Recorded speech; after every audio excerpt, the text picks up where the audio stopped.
Okay, I'm glad to see everybody come out. What I'm going to do tonight is give basically a synopsis of what is in this article, because it is a lengthy and very, very necessary and very in-depth analysis of what's going on, and it is radically, radically different than how this is being talked about in the mainstream press, or even, you know, in the so-called progressive media and so on and so forth. And it's really urgent we understand this, because this is a very serious situation full of danger and potential. Essentially, this is an escalation of a kind of a civil war within the ruling class of this country that has the potential to, there are many different ways this could go, but one of the ways it could go is really the assuming of power by a right-wing fascist and deeply racist anti-woman core of this ruling class. It could also open up the possibility for revolution. And a lot of this outcome depends on what we understand and what we do. So I'm going to go through this article, and then we're going to have a lot of time to ask questions or make comments. If I am saying things that, you know, I'm not explaining clearly enough, or I'm going over too quickly, be sure to jot it down and bring it up in the question and answer. Again, because this is a very different analysis, and it's based on, as Lou was mentioning, Bob Avakian, it's based on his work concretely analyzing the political terrain globally and in the United States over the past 20, 30 years, and how this battle within the ruling class has been shaping up, and why, and what it means for the people. I'm going to just begin with the facts of the situation. I think people know that the government has been shut down, and this means millions of people are losing benefits very critical to their lives and livelihoods, especially the most oppressed people. And the Republicans are, what they are doing is that the Republicans in the House of Representatives are refusing to pass an authorization funding the government unless Obama, quote, negotiates on Obamacare, the Affordable Health Act that was passed. And they're claiming they're very reasonable, all they want to do is negotiate, and that they're doing this in order to save the taxpayers' money and because people don't like Obamacare, right? And the Democrats are saying that they will not agree to this.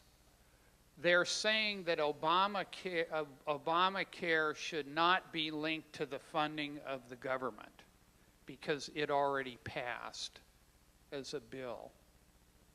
And it was approved by the Supreme Court.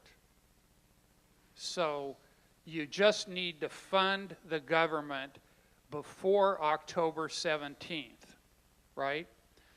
And this is a big deal, because if this bill is not passed, this continuing resolution, in other words, so that they, is what they call it, it's, you know, a resolution that they passed many times before saying, yes, the government has the authorization to borrow another $500 billion or whatever number it is so that the government can pay its bills. If they do not pass it, it means there is a constitutional crisis and tremendous uncertainty. You know, half of the borrowing comes from foreign governments. And if they think that there is some chance that the money that, for example, if the bill wasn't passed and Obama claimed, well, I have authority to spend this money, it would be questioned in the courts. There would be a huge fight over it.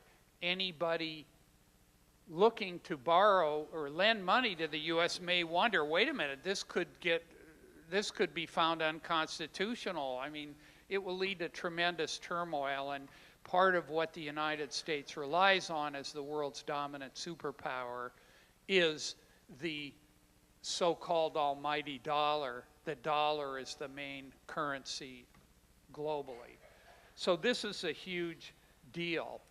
But what is very extraordinary here is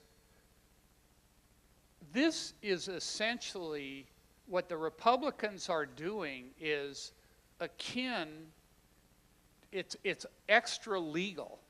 It is actually illegal and essentially extra legal, and I will not use the, you know, it's practically a rolling coup here where this group is trying to seize power.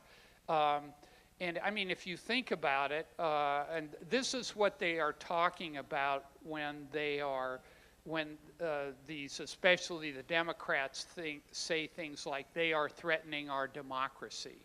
That's what they are talking about. And but one of the interesting things, and I will explain why, is the Democrats, even Obama, don't come out and say what this is. They don't just say straight up, this is a fascist move to seize more power and to gut social wealth, the welfare state, and to allow international imperialism to run totally amok. You know, because look, they're both part of the same ruling class, and their main interest is in preserving the system. But again, I'll get into this in a minute. But I think I think most people don't understand how, because the Republicans, of course, as a very powerful faction of this ruling class, are given enormous media time, and their position is presented as totally illegitimate. And people are kept in the dark about what is actually going on here. Now,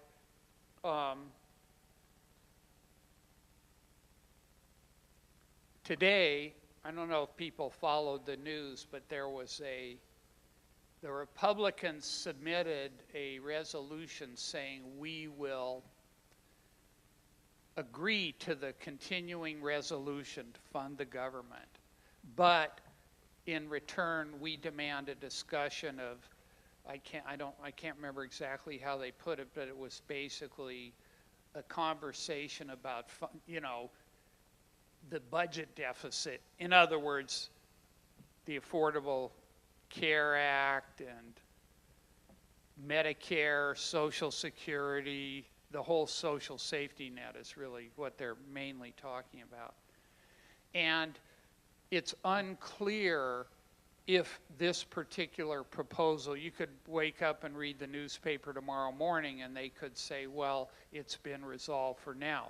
But this quasi-civil war in the ruling class isn't resolved, because what does it mean to pass this resolution and then say in a month you're going to negotiate this? It means you're still seeking extra constitutional, extra legal means to defeat it. I mean, one of these columnists said, look, if you don't like a bill, you have to pass a measure in the Congress rescinding that law, that has to be signed by the president and approved by the courts. That's how you do it within the rules of the system.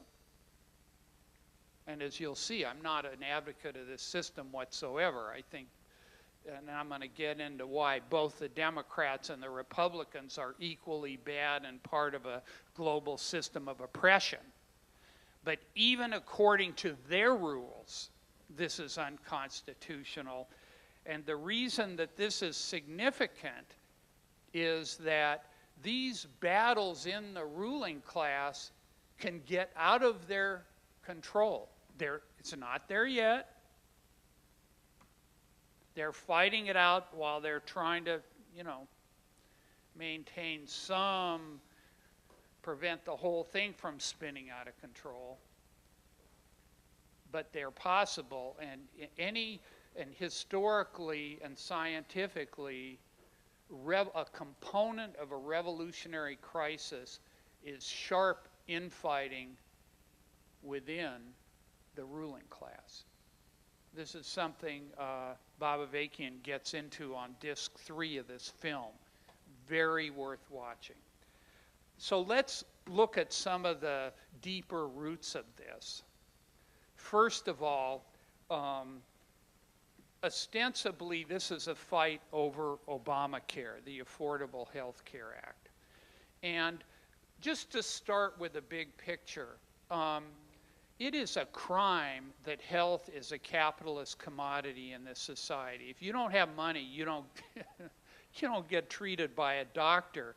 Even as the medical expertise is just rocketing ahead in terms of the diseases that they can cure and so on and so forth, healthcare costs are just skyrocketing so that literally millions of people can't even afford it. And what did I read? I think it was 45,000 preventable deaths a year because people don't have health. I mean, why aren't we reading that in the newspaper as this system murders 45,000 people every year? Why? No, we don't even know this. So in terms of a whole different world, the Constitution for the new Socialist Republic in North America, a radically different non-capitalist system, and this is referenced in the article, has a whole section on health and medicine in revolutionary socialist society, and I won't read all of it now, but it's really worth looking at. It's in this article. And it basically, healthcare is not a commodity that the state and the society will promote the all-around health and well-being of everyone. And people will have access to health care. And it won't be based on criteria of profitability. In other words, the whole economy of this new society is going to be geared to do three things: to meet people's needs, not make profit, right? To advance the world revolution, and to be environmentally sustainable. Well, that's a radically, in other words, it's taking the knowledge, the technology, the factories, the hospitals, the wealth, and organizing it to serve the people and to gradually overcome all the social divisions that there are. Men and women, people that have been to college and those who've been locked out, and so on and so forth. So big picture is this healthcare system either before Obamacare, during Obamacare, or after Obamacare is a nightmare. And people are already seeing that the premiums are just going way up. But here's why did if this is a capitalist system and it's just about profit, why did Obama pass the Affordable Health Care Act? Basically, big, powerful sections of the capitalist class had a major problem with the sharply rising health care costs. If you have to, look, General Motors I think the figure was their health and retirement benefits, they spent the equivalent of 1% of the gross national product of this country on that. That's a huge weight for them competing with Toyota and Hyundai and so on internationally. And it was also a very glaring exposure that there were people dying in emergency rooms or having to come to emergency rooms because they didn't have it, and then they had to, you know, that increased the anarchy and the costliness of the healthcare system.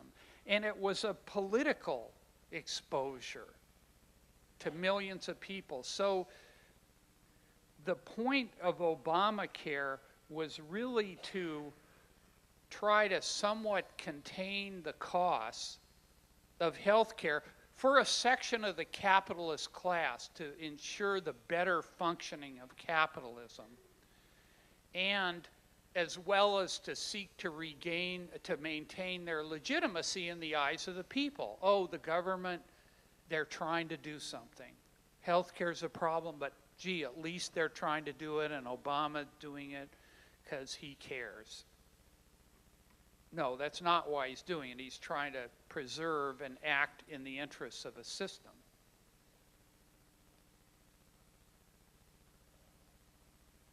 And, you know, people are forced to buy this insurance, too. That's part of the problem of it. And if you don't, you get fined.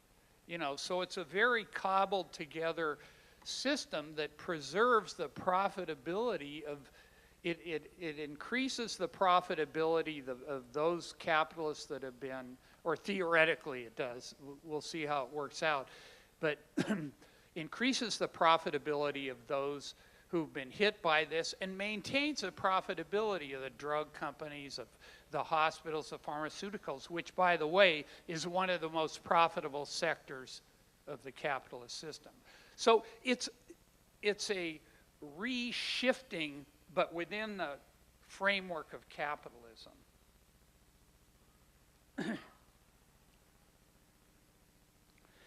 But even this has been too much for the Republicans. And they from the very beginning just strenuously objected to this and fought through. And if you remember in the 90s, Hillary Clinton tried to do something like this, and it was defeated. And, you know, what are their arguments? They're arguing, first philosophically, that people should not depend, and all of this, as I'll get into, has to do not with the Republicans crazy lunatics, although, you know, in some senses we could say they are, and the Democrats care. But all of this is due to the global necessities faced by this imperialist system. I'll get into this in a minute. But here's their argument, and they're willing to shut down the government and risk a financial crisis to insist on this. People should not look to the government for handouts. It's socialism. Get a job, and if you can't get a job, rely on charity. You know, it's so-called free market fundamentalism. And it's an ideological assault on people, telling them, look, if you don't have this, it's your own fault. You haven't worked hard enough. You need to work harder, get a job, or appeal to God and charity if you can't do this, right? And, you know, they make a big issue as Obama's socialist and so on. You know, well, no, Obama's not a socialist, as I mentioned, but you should be, and we are revolutionary socialists. And I mentioned the Constitution. So the core argument of the Republicans is really that society and government should have no organized responsibility for anything bearing on the well-being and welfare of people. This is just ruthless, everybody for themselves, dog eat dog mentality and ideology, right? And we see this, and it's very much linked up to the other main component of this that is identified in this article, and it's a fanatic hatred of Obama and just a visceral, deep racism and defense of white supremacy that is part of this package. And you can see how the two work together, because who are the so-called freeloaders? Black people. Why don't you get a job? Oh, never mind that all the jobs were taken out of the inner city and taken someplace else, or that people are ruthlessly discriminated against and subject to a whole system of mass incarceration where little kids are have jackets on them when they're in 7th grade for getting in an argument with somebody at school if they're youth of color. Oh, no, no, we don't want to hear about that, you know. That's what's at the heart of what they're doing. So it's both preventing Obama from having any kind of achievement, and I'm not a supporter of Obama. I think everybody's clear on that, because he's a representative of this imperialist system.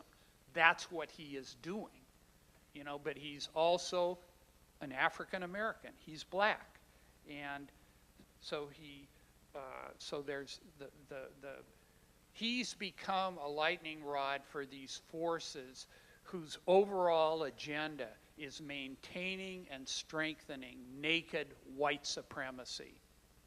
So anybody thinks we're in a post-racial society and we're making steady progress, and look, a lot of people think this, because they say, well, look, Obama got elected. That shows everybody isn't a die-hard racist. And these Tea Party people are a minority. And they're really screwing themselves now. Now everybody's going to hate the Tea Party. But they don't understand what's actually driving this. And, you know, that we actually live in a system in which the political structures serve imperialism. And these are two wings of that political structure. It's not about what you want or I want or how you vote or don't vote. It's about the necessities of the system and how their political representatives fight it out over how they think they can maintain this system at a time of storm and stress. Globally, the environment, the wars, and all these other stresses and strains on this empire of oppression. So no, no. The national oppression of black people and the oppression of others is not a thing of the past. It's intensifying in many ways. Even as there's this kind of fragmentation where there's also, you know, a black middle class, and there are people very prominent who are black, and so on. This thing, the article makes the point that this crisis goes very deep, and it gets into the nature of the state. And look, I'm going on a bit here because if we want to understand reality, we have to understand these deeper issues of what these structures actually are, and not sort of the narrative that gets thrown at us every day of, oh, the Democrats say this, the Republicans say this. Why can't they meet halfway in the middle? They're just trying to get votes. They really can't. No. Here's what they're doing. Here's what the state, Congress, the courts, the military, the president, that's the state. This is what they do. They principally enforce the interests of the capitalist class as a whole against rivals in other countries. That's why the U.S. has 700 military bases around the world, and they're killing people and snatching them off the streets and doing all this other stuff. And against the masses of people here. Exhibit A, highest rate of incarceration of any country in the world, 2.3 million people, mainly directed against black people and other people of color. That's to suppress a section of the population for which this society has no future. The other thing it does is it maintains the general conditions of profitable accumulation for all the capitalists. That's why they regulate the financial markets. That's why they maintain highways and the internet and so on and so forth. All the companies profit from this. Now, they don't do it if we're talking about bringing health care to Native American reservations in New Mexico or, you know, South Central Los Angeles. Forget that part of it, because that's not connected to the profitability of U.S. capitalism. But the other thing it does is the state mediates these conflicts that I'm talking about between these rival elements of the state. And one of the things the article makes the point is that we shouldn't understand this as, oh, this is the healthcare industry fighting the oil industry. Or, you know, the high-tech people like this, but the auto industry, it doesn't break out that simply. Yes, there's an economic sphere, and the state is involved in that. But there's also a political sphere which is connected to the economics but has its own dynamic in which the rulers of this country try to maintain the coherence and the legitimacy and the standing of the system overall, which includes meaning try to bamboozle all of us. Holding elections. Oh, you can vote. See, you chose this, you know. Well, you don't choose anything that they do. You may have pulled the lever, but it's irrelevant. I mean, who told Obama to escalate in Afghanistan? I don't think anybody thought they were voting for that. Of course, if they'd listened closely and not just believed what they wanted to believe about Obama, they would have known that was what he was going to do. So when these conflicts, like the ones we're talking about, get very sharp and very nasty, but especially when one side just goes outside of the rules, and especially when things get out of control, this can raise questions about the legitimacy of the system. I mean, it's not rocket science to say, how can the Republicans do this if they want to repeal Obamacare? Just have a bill. This raises questions, and I think this is shocking a lot of people that this is going on. And a lot of people you'll hear on TV, why can't they just agree and do their job and all this? Well, you need to understand what's in this article to understand why.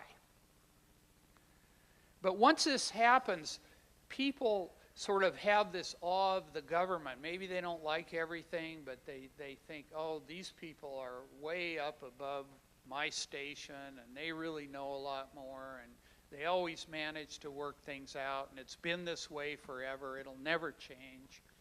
And then all of a sudden, you're seeing people making it up as they're going along. It's like, what the? It's like, and here's what's crucial. Here's what's crucial. There has to be a force, a political force, that represents the interests of the billions of people globally who this system has cast off.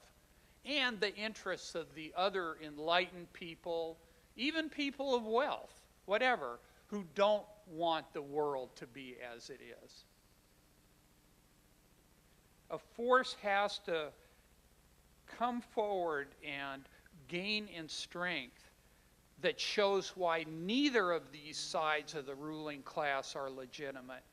And there's actually a whole other way. Why are we even arguing about Obamacare? Everybody should have health care, period. What, we're choosing between lesser of two evils equals evil.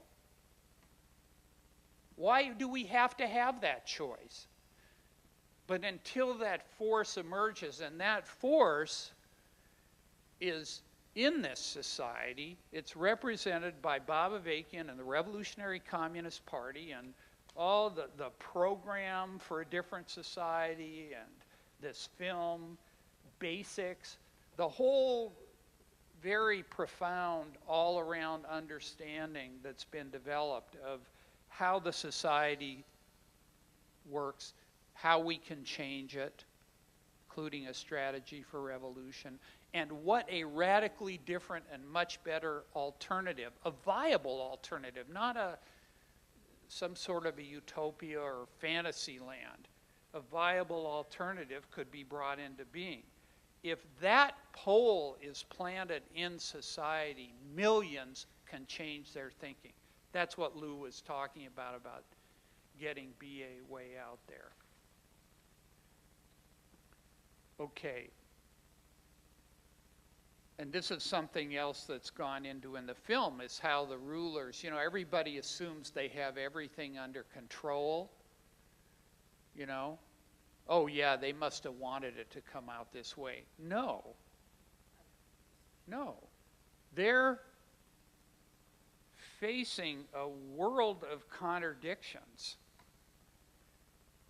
starting with the collapse of the Soviet Union, starting with the whole globalization of capitalist production, the rise of other possible rivals, and all these other changes in the U.S. economy meant that the capitalists could not maintain the Ozzie and Harriet American dream, where even if you have a high school education, you can get a job, buy a house, raise a family, and so on and so forth. Now you have college graduates getting married, and they're both working at McDonald's or something, trying to pay rent. I mean, it's a very radical, and it's due to the workings of this system. So in that circumstance, is the way to go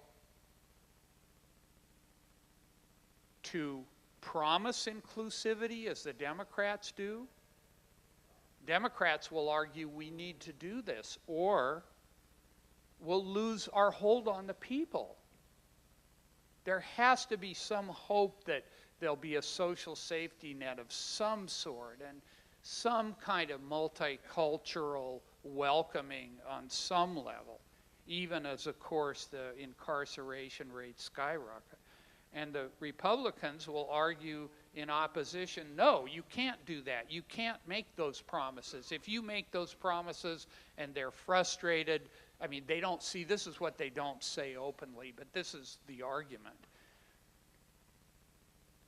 You're going to raise people's hopes, you're going to dash them, and we're going to be in trouble. What we have to do is give our capitalists all the latitude they need without any restrictions. No health care, no pollution control, none of that stuff.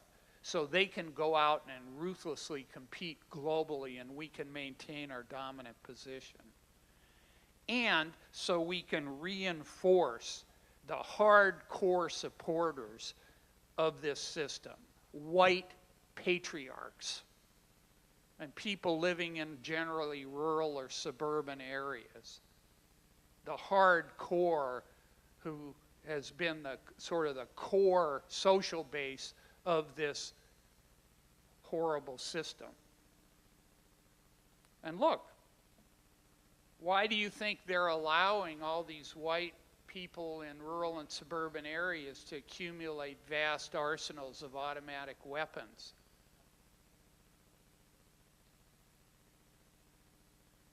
You know, I don't see them fighting for Second Amendment rights in Detroit or East Oakland. How about Trayvon Martin? Why couldn't he stand his ground? You think you would have seen the NRA guy out there saying if Trayvon Martin had happened to have been armed and things turned out differently, the guy would say, yes, he has the right to bear arms. You think? No, we all know that we would never see that. There's also a big battle. And look, the debt crisis is a real crisis for this country, and it has to do with the workings of imperialism and the fact that they spend $1 trillion a year on their military. And of course, no one talks about slashing that because that's what the power and the functioning of the economy in this country is based on, is that global system of dominating whole areas of the world. And the other thing, again, in terms of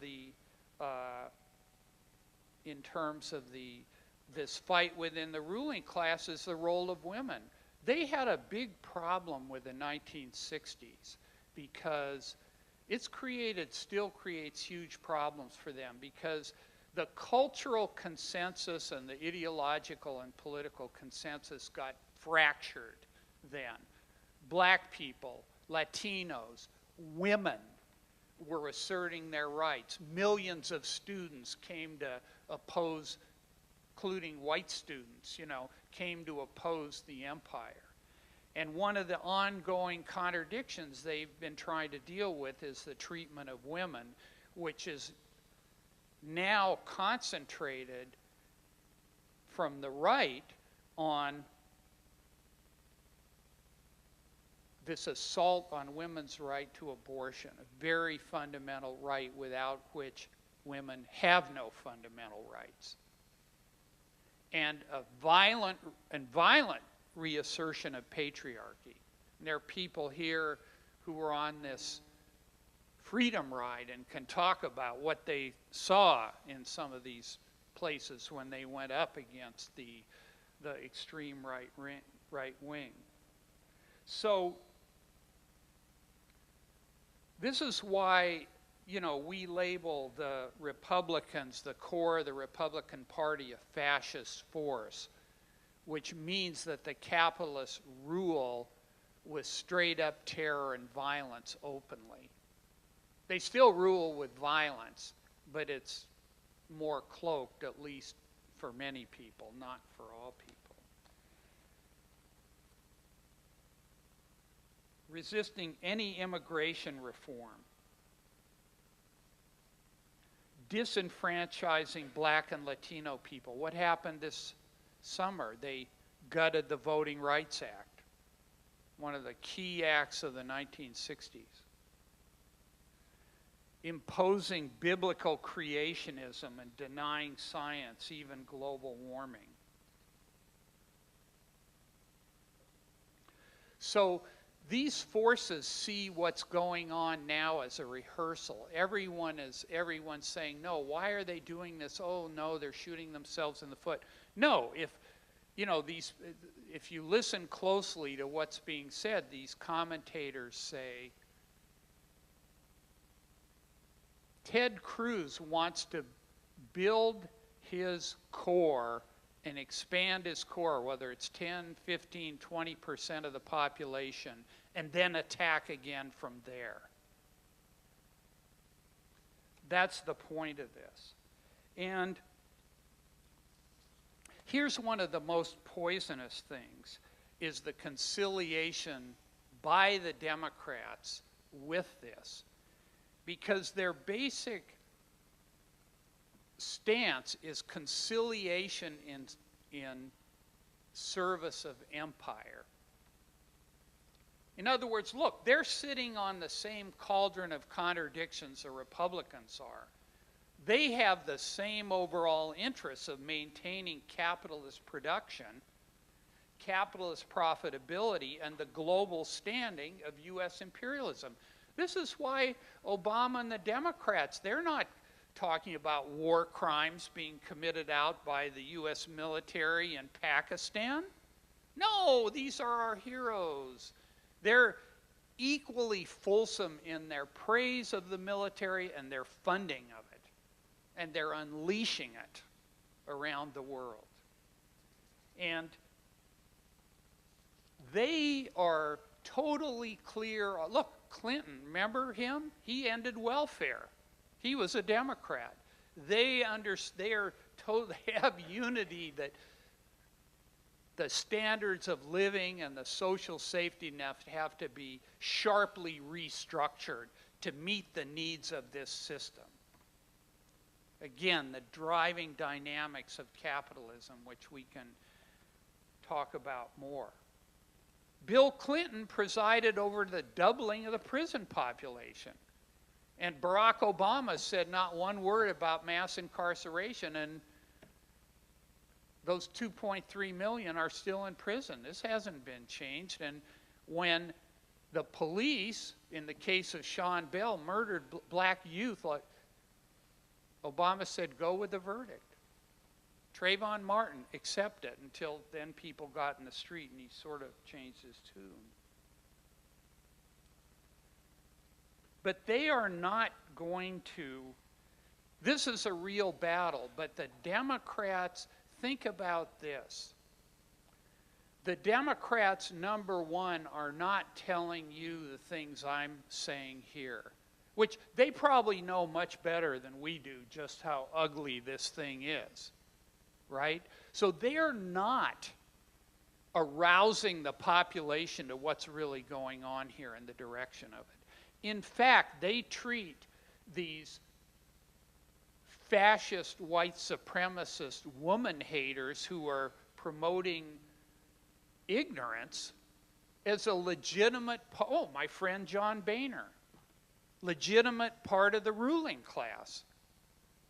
Why? Because if, first of all, if they did call them out, it would delegitimize the whole ruling class. Wait a minute, that's a major party, and you're saying they're fascist lunatics? What the hell? What kind of a political system is this? Number two, the Republicans have no problem mobilizing the Tea Party crazies, right? They call them out into the streets, as we saw a couple years ago. The Democrats will not call their social base into the streets because their social base is like people in this room who generally want something better. They don't want those millions of people, including oppressed people, to be out in the street potentially getting totally out of their control. Just stop and think. Remember Al Gore, 2000, the election was stolen? What if Al Gore had stood up there and said, I call on my followers to peacefully march to Florida just to make sure the votes get counted?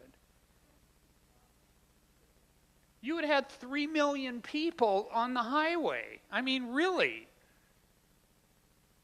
And look, the other factor is the right wing's very powerful in the military. So if you started some shit like this, there'd be a fierce counterattack from the right, including these militias, the military. Again, this could get out of control, and the Democrats don't want to do this. And this is one of the most poisonous, harmful, criminal things Obama's done, is he's narcotized people and put people to sleep with nice talk. Even in this budget showdown, he's facing fast. Oh, yes, have a nice day. Let's not get upset, yada, yada. I mean, and given and promoted false hope that this system can somehow meet people's needs. And everybody should just keep calm and let. It's been terrible. millions of people. If Bush had done half the things Obama had done, there would have been an uproar about them. That motherfucker Bush, look at what he's done again. Yada. But Obama, oh no, he's got to do it. Oh, that's what he's got to. No, well, yeah, he has to do it because he's an imperialist. So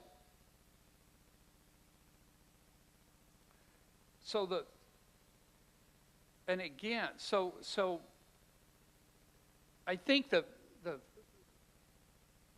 thing we've got to understand is how serious this situation is.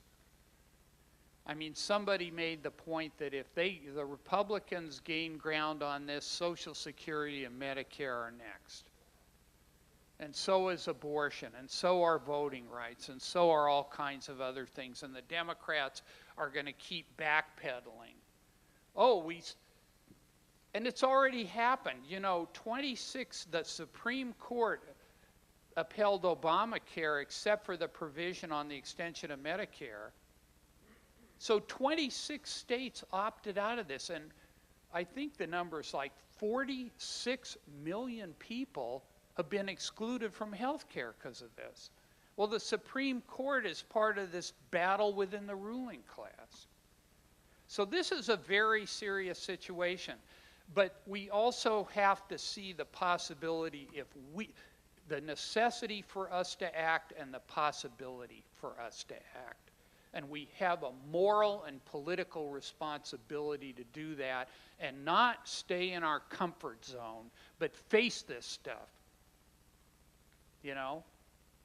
Both sides of it. The work we need to do, and the danger that we face and the implications of this, but the work we need to do. And these, I just was at a book reading about the Black Panther Party, and they talk about it being a revolutionary moment, and suddenly thousands and tens of thousands of people followed the Panthers. Well, you get in a revolutionary crisis where these struggles within the ruling class can lead to the system being shaken to its foundations. And the naked truth of what the system really is revealed to millions. They question its legitimacy. It's harder to hold people down, and there's a force in the field saying, no, we can go this way, that has justice and legitimacy and humanity on its side, and really represents the interests of those billions of people. Then things can really go in a positive direction. So what do we have to do in order to face and deal with the situation?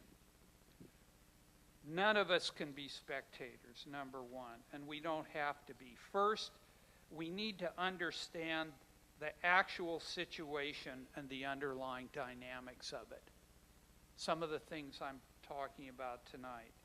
And what this means more than anything else is getting into Avakian's work, where he really breaks this down in a way I'm not able to tonight or any other night for that matter.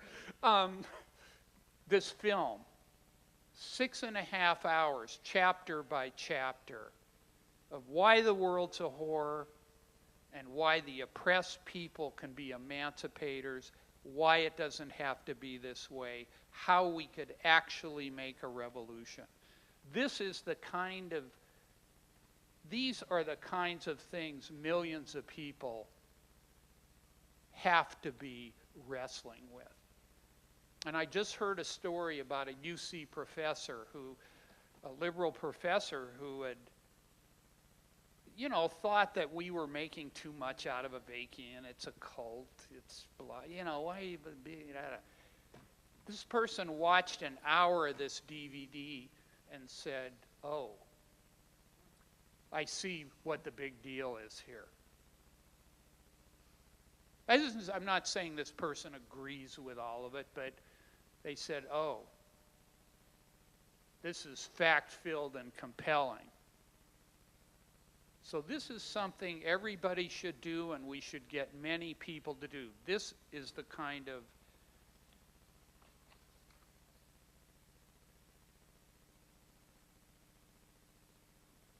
discourse, struggle, discussion we have to have. And I'll just say this, look, if you're not engaging Avakian, and I say engage doesn't mean automatic, oh yes, tell me what to do and here it is. It means using your mind to engage, to think, is he right about this? Well, what about that? He says this, but then, oh yeah, well that's engagement. That's what we need, right? And if you're not doing that, you're really not being serious about actually dealing with the problems of the world. And I'm sure, you guys are aware that every other day I'm reading some report that says the environmental fabric of life on Earth is screwed. And in 10 years it's going to be this, and 20 years it's going to be that, and by 2047 the hottest days of the year are going to be the coldest, and the hottest days will be beyond what we ever see. And this is 30, 40 years from now we're talking about. So this is important, and I think the other thing is important to fight with other people, even as we are learning, to argue with others that, well, you need to find out about this. Look, we've got a planet here. We're all on this planet. We need to take responsibility. We need to find out. They have a solution. We need to find out what it is. And part of this, and what's so important about this, is that it can show people that things don't have to be this way. That's one of the biggest weights on people. And it's constantly drummed into people. No, they're too powerful. You can't fight these people. This is the way it's always been. White people have always been devils, whatever the argument. Not scientifically true. Permanent necessity. It's got to stay this way. Or if you talk about revolution and communism, oh no, that means you guys failed. That was a horror. That was a nightmare. That's a failure. Mao killed 80 million people. No, these are lies. And people need to find out the truth about these revolutions and get into this new synthesis that, yes, that looks at these revolutions truthfully, that builds off the tremendous achievements, including in understanding, but also goes into the really bad, some bad shit happened. Real errors were made, and goes into and evaluates these and brings out a whole way we can do better in terms of both meeting people's needs, serving humanity, being environmentally sound, and not turning out the lights and curtailing dissent, artistic creativity, thinking, and so on and so forth. It's a much more diverse, dynamic kind of view of how you would move toward a world without oppression than anything that's existed. And that understanding that this isn't necessary can greatly fuel people's opposition and resistance and questioning to this whole system. That was the feeling we had in the 60s. Didn't have to be this way. Does not have to be this way. So in particular, and I'm going to wrap up here, and I appreciate everybody hanging with me here, because this is a lot, and we're going to open it up in a second, is number one, we have to make a big leap in a fundraising campaign for BA Everywhere. We need to raise tens and tens and tens of thousands of dollars from everybody who can donate $5 a week or a month or whatever to those who can give $50,000 to get Bob Avakian's voice and leadership into society. The problem now isn't that there isn't a way out, it's that people do not know about this.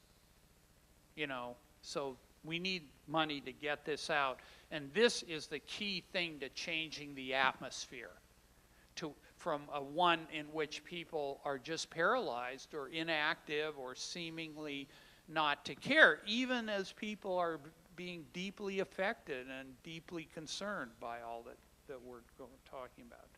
The second thing is get connected to the newspaper Revolution and the website RevCom,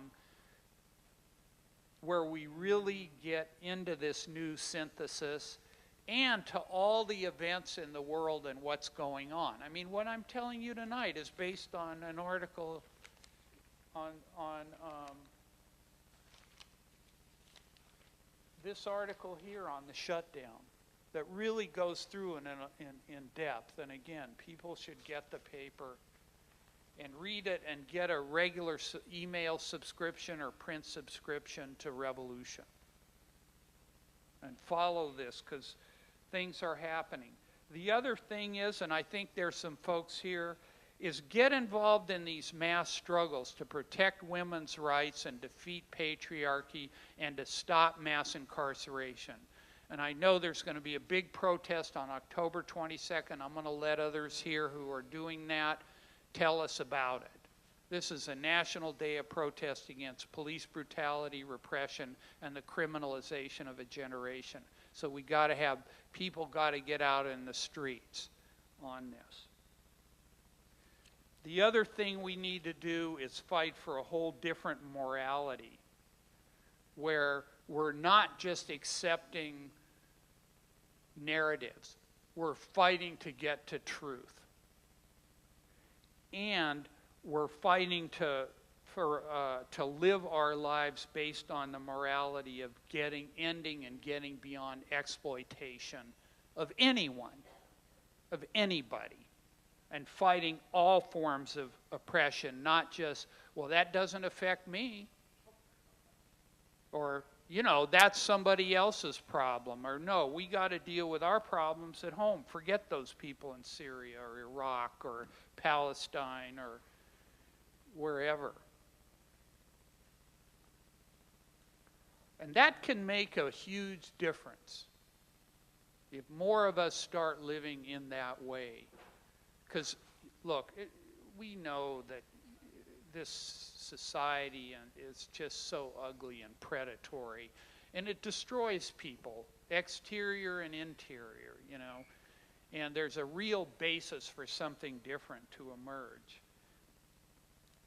And finally,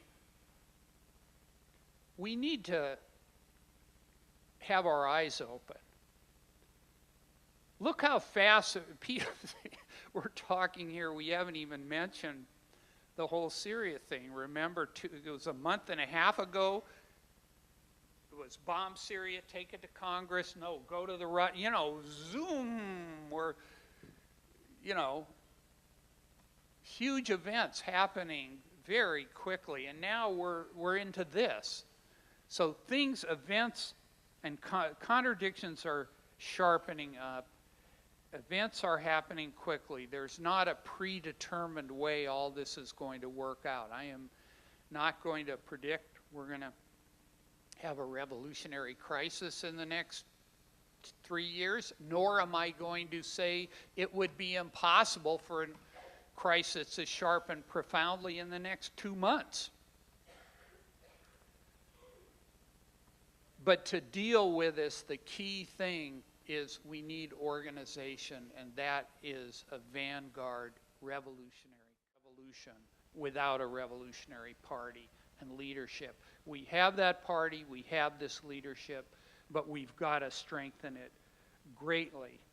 And if we're doing all that I'm saying, you know, we have I'll just end on this. I just want to end by reading something from the strategy statement, which is in Basics from the talks and writings of Bob Avakian. At the very end, it talks about how the kinds of activities I'm outlining in here and are gone into in more depth in the strategy statement, if we're carrying all that out, a revolutionary movement is able to confront the obstacles and the great difficulties it faces and grow and make leaps and accumulate forces for revolution.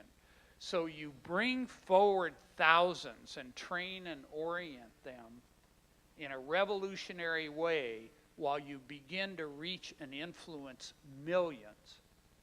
And then where there's a revolutionary situation, those thousands can be a backbone and pivotal force in winning millions to revolution and organizing them in the struggle to carry the revolution through.